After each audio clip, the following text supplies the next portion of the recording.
नमस्कार, हेरिटेज दर्पण गाथा राजस्थान जी में आपका हार्दिक स्वागत है। मैं हूं पूजा सिंह। दर्शकों, बौराज का गढ़, बौराज का किला राजस्थान की शान है, राजपूतों की शान है। ये किला हम आपको बता दें, कुमावतों ने बनाया था, जो आज भी बहुत बड़े शिल्पकार हैं और पहले भी अव्वल दर्जे के शिल्पकार थे। चलिए चर्चा करते हैं। हमारे साथ है जितेंद्र सिंह जी शेखावत, वरिष्ठ पत्रकार है, इतिहास के गाथा भी। सर, ये बौराज का किला से ये कुमावतों का संबंध और इतने बड़े शिल्पकार होने का जो आप बोल रहे हैं, पुष्टि कर रहे हैं, इसके पीछे क्या कारण है? बोराज का मजबूत किला मैला और जोबनेर के बीच में है। खंगारोत राजपूतों की ये शान है और देखा जाए तो ये राजस्थान की शान है। ऊंचाई पर बने किले की भव्यता बोराज की शान में चार चांद लगाती है। मीलों दूर से दिखने वाले बोराज के किले की जागीर के गांवों की खेती में ज़मीन बहुत उपजाऊ, पानी बहुत था, बहुत अच्छी फसलें हुआ करती थी। यहाँ पर कुमावत समाज बहुत है। आसपास के गांवों में कुमावतों का बाहुल्य है। इस किले का निर्माण इन्हीं कुमावतों ने आज के 450 साल पहले करीब किया था। इलाके के कुमावतों की अद्वितीय शिल्प कला के बारे में आज पूरी दुनिया जानती है। हवा महल हो, चाहे जयपुर का सिटी पैलेस या फिर रामनिवास बाग का अल्बर्ट हॉल, कुमावतों ने इन चीज़ों को बनाया था। और अद्वितीय शिल्प जिसे पूरी दुनिया देखने के लिए आती है, ये कुमावत कारीगरों की कारीगरी का कमाल था। कुमावतों की चित्रकारी, चंदन, कांच आदि की कारीगरी में इनकी आदिकाल से कारीगरी बड़ी बेमिसाल है। इस इलाके में मारवाल, कारगवाल, अनावड़िया, देवतवाल, सिंगाटिया, राहोरिया, माचीवाल, छापोलिया, मामोडिया, बालोदिया, खोरानिया, सरोनिया, बबेरवाल, मनेठिया, किरोड़ीवाल, बड़ीवाल आदि गोत्र के कुमावत हैं। कुमावतों को 4.25 साल पहले बोराज का किला बनाने के लिए दूर दूर से लाया गया था। बोराज किले की मजबूती के बारे में समाज सेवी सुनील कुमावत और ढूंढाड़ परिषद के अध्यक्ष विजय पाल कुमावत बातचीत में बताते हैं कि पहले किलों का निर्माण या मकानों का निर्माण आज हज़ारों साल बाद में भी क्यों टिका हुआ है। आज सीमेंट और कंक्रीट के जो मकान बनते हैं वो ज़्यादा दिन नहीं चल पाते, कहीं न कहीं उनमें पानी का रिसाव हो जाता है। लेकिन कुमावत कारीगरों की बनाए हुए गढ़ और किले, हवेलियाँ और महल आज भी मजबूत खड़े हुए हैं। इसका कारण यह है कि चूना और खोर को अलग अलग पकाकर गोल घरट में बारीक पिसाई करते थे। मेथी और गुड़ इसमें डाला जाता था, जिससे चूने की पकड़ सीमेंट से ज़्यादा हो जाती थी। वर्षा की मार का भी किले पर कोई असर नहीं पड़ता था। कारण यह कि बोराज का किला 425 साल के बाद भी आज मजबूत और आकर्षक है और दूर से दिखाई पड़ता है। आज भी मजबूत ऐसे किले, कुचामन का किला कुमावतों ने बनाया। शेखावाटी के अधिकांश किले हैं जिनका निर्माण कुमावतों ने किया।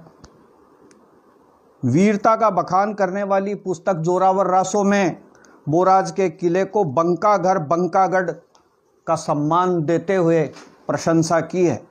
बोराज के खंगारोत, कछवाहा राजपूतों की वीरता के कारण ही जयगढ़, नारगढ़ और हथरोई किले की इनको चाबी दी गई थी। इतिहासकार राघवेंद्र सिंह मनोहर के मुताबिक राव खंगार और उनके पिता जगमाल कछवाहा 1549 में अलानोत से युद्ध किया था, जिसमें राव खंगार के 3 भाई सिंहदेव उर्फ सिंगा, जय सिंह उर्फ जैसा और सारंग देव के सिर कटे थे। इन वीरों के बारे में चबूतरे पर बोराज में, इनके चबूतरे बने हुए हैं बोराज में, जिन पर पूजा होती है इनकी। इस युद्ध में सफलता के बाद राव खंगार और उसके पिता जगमाल ने बोराज के अलावा कालख, जोबनेर व नारायण आदि पर शासन कायम किया था। किले के एक शिलालेख में लिखा है कि आमेर नरेश पृथ्वीराज के पोते और जगमाल के बेटे राव खंगार विक्रम संवत 1640 के मांडल युद्ध में काम आए थे। खंगारोत वंश के पुरुष जगमाल कछवाहा के अलावा नारायण दास, बाघ सिंह, भोजराज आदि भूमिदान बहुत करते थे। बोराज के वर्तमान वंशज ठाकुर शिवदान सिंह उगरियावास के पुत्र सगत सिंह की वंश परंपरा में आते हैं। शिवदान सिंह ने राजमहल और बगरू के युद्धों में वीरता दिखाई, जिन पर उन्हें बोराज की जागीर दी गई थी। माधो सिंह प्रथम, जो सवाई जय सिंह जी के बेटे थे, उनके भी इस बोराज के किले में आने का उल्लेख मिलता है। सगत सिंह के शासन में बोराज में मराठों ने हमला किया था, तब भीषण युद्ध हुआ था। महादजी सिंधिया का सेनापति रामजी पटेल की सेना खंगारोतों से भिड़ गई थी। युद्ध के नायक जवान सिंह सीतारामपुरा ने मराठों से लड़कर वीरता का परिचय दिया था। इस युद्ध में कई खंगारोत शहीद हुए।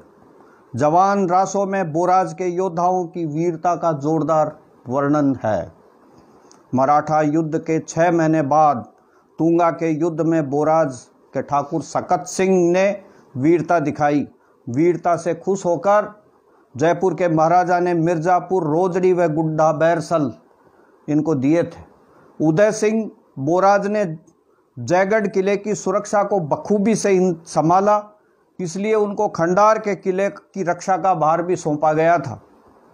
जागीर में आकोदा मिला था। इंदर सिंह बोराज शिकार खाना और जंगलात के अधिकारी थे। शिव सिंह ने टोरडी के युद्ध में भाग लिया था। नार सिंह माधो सिंह द्वितीय के विश्वसनीय रहे और दुर्गादास बोराज के सरपंच रहे और दूदू पंचायत समिति के प्रधान रहे। दुर्गादास जी समाज सेवा में बहुत आगे रहे। राजपूत समाज और जितने भी आसपास के लोगों की जितनी भी समस्याएं होती थी, उनका वो निवारण करते थे। बोराज के आसपास में पानी के कूचे बहुत थे। आज भी बहुत सारे टीलों के अंदर कूचे बने हुए हैं। इस वजह से यहाँ पर मूंज का धंधा बहुत जोरदार था। घर घर में मूंज की कुटाई होती थी और जोरदार रस्से बनते थे। हालांकि अब ये काम कम हो गया है, लेकिन एक ज़माना था जब मूंज के रस्से बनाने का काम पूरे बोराज और आसपास के जोबनेर तक के इलाकों में जोरदार था। बेहद रोचक जानकारी दी सर आपने। तो दर्शकों, जुड़े रहिए हेरिटेज दर्पण के साथ। इसी प्रकार से हम छोटे छोटे किस्से आपके लिए लाते रहेंगे।